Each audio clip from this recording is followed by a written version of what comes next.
دوستو سچا انسان جذباتی ضرور ہوتا ہے مگر منافق نہیں، اور بے چین رہتے ہیں وہ لوگ جنہیں ہر بات یاد رہتی ہے۔ زبانوں کے پیچھے مت چلو، کوئی تمہیں ایسی کہانی نہیں سنائے گا جس میں وہ خود غدار ہو۔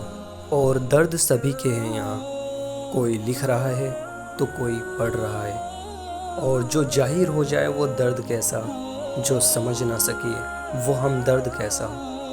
کچھ نیا پانے کی کوشش میں وہ مت کھو دینا جو پہلے سے ہی تمہارا ہے۔ اپنا اچھا وقت ان کو ہی دو جو برے وقت میں آپ کے ساتھ تھے۔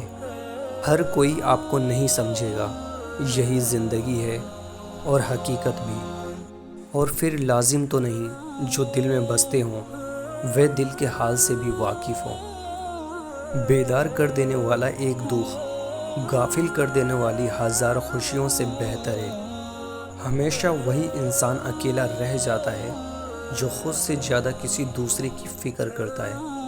ہم سکون کی تلاش میں ان راستوں کو اپنا بناتے ہیں جو ہمارے لیے مزید بے سکونی کا سبب بنتے ہیں۔ انسان کو خاموش اور عقل مند اس کی عمر نہیں بلکہ اس کی ذمہ داریاں بناتی ہیں۔ دنیا وہ کتاب ہے جو کبھی نہیں پڑھی جا سکتی، اور زمانہ وہ استاد ہے جو سب کچھ سکھا دیتا ہے۔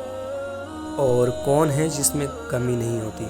آسمان کے پاس بھی تو زمین نہیں ہوتی۔ احترام کرنا تربیت ہے، کمزوری نہیں۔ معذرت کرنا حسن اخلاق ہے، ذلت نہیں۔ ہمیں اتنا مضبوط تو ہونا چاہیے کہ کسی انسان کے الفاظ ہمارا سکون چھیننے کا اختیار نہ رکھتے ہوں۔ ہر تعلق ایک قیمت کا محتاج ہے، جس دن آپ وہ قیمت ادا کرنے سے انکار کر دیں گے تعلق ختم ہو جائے گا۔ اور لفظوں کا استعمال حفاظت سے کرنا چاہیے، یہ ہماری پرورش کا بہترین ثبوت ہوتے ہیں۔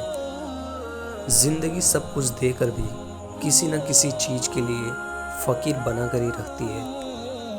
دوستو حضرت علی نے ارشاد فرمایا، جب بھی تم چاہو کہ تمہاری دعا عرش تک پہنچے اور مستجاب ہو جائے تو پہلے اپنی والدین کے لیے دعا مانگو۔